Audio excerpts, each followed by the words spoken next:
جب بھی آپ کوئی کاروبار کریں تو اس کے ان پہلوؤں کو پہلے غور کریں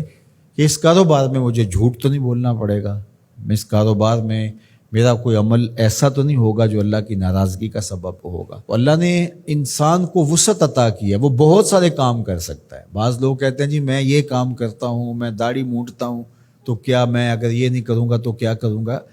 اللہ نے تیری ساخت تو اس طرح نہیں بنائی ہے کہ اس کے علاوہ تو کوئی اور کام ہی نہیں کر سکتا۔ اللہ تعالیٰ نے تجھے بہت سارے کاموں کی صلاحیت عطا کر رکھی ہے، اس لیے کوئی بھی کام شروع کرنے سے قبل اس کے سارے پہلوؤں پر جائزہ لے لینا چاہیے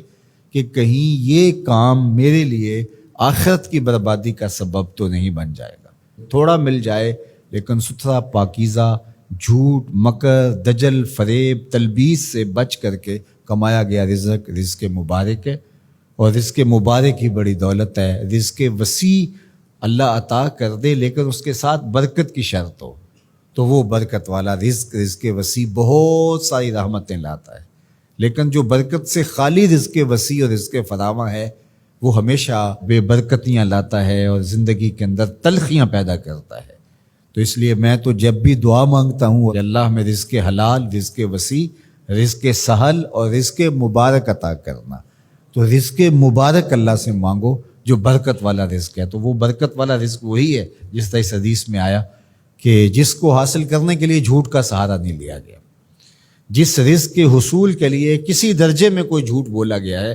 تو وہ رزق مبارک نہیں ہوگا، وہ رزق وبال جاں بن جائے گا، وہ بے قراری قلب کا ذریعہ بنے گا، اضطراب باطن کا سبب بنے گا، بے چینی کا سبب ہوگا، عجیب اندر ایک جو ہے وہ اضطرار اور اضطراب ہوگا۔ سوکھی روٹی بھی کھا لی لیکن حلال رزق کی سچائی کے ساتھ حاصل کی گئی روٹی وہ آپ کو تسکین فراہم کرے گی، وہ آپ کو قرار باطن عطا کرے گی۔ پھٹے پرانے کپڑے ہیں، شکستہ کپڑے ہیں، کوئی بات نہیں ہے، سچائی کے ساتھ، سچ کے ساتھ حاصل کیے گئے ہیں، لیکن عالی نصب پوشاک بھی پہن لی اور اس کی قیمت کا کوئی لباس پوری تقریب میں کسی کے پاس نہیں تھا، لیکن وہ جھوٹ سے، مکر سے حاصل کیا گیا تھا، تو اس کے تار و پود صاحب لباس پر لعنتیں کر رہے ہوں گے اور وہ قیامت کے دن مواخذے کا ذریعہ ہوگا۔ عمومی طور پہ مزاح میں لوگ جھوٹ بولتے ہیں، لیکن آقا کریم کے ترمذی نے بھی باب و مزاح النبی بیان کیا، باقی محدثین نے بھی، آپ پڑھیے، مزاح میں بھی حضور نے سچ بولا ہے۔ کبھی ایسا نہیں ہوا کہ حالت مزاح میں بھی ایسی بات کہی ہو کہ جو سچائی پر مشتمل نہ ہو۔ تو مجھے اور آپ کو اس کا بہت التزام کرنا چاہیے، اس کا بہت زیادہ اہتمام کرنا چاہیے کہ ہماری زندگی میں کسی بھی جو ہے وہ زاویے میں اور کسی بھی صورت میں اور کسی بھی شکل میں جھوٹ موجود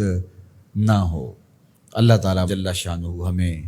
اپنی خاص عنایتیں اور کرم نوازیاں نصیب فرمائے اور سچائی کے ساتھ جڑے رہنے کی توفیق ارزانی فرمائے۔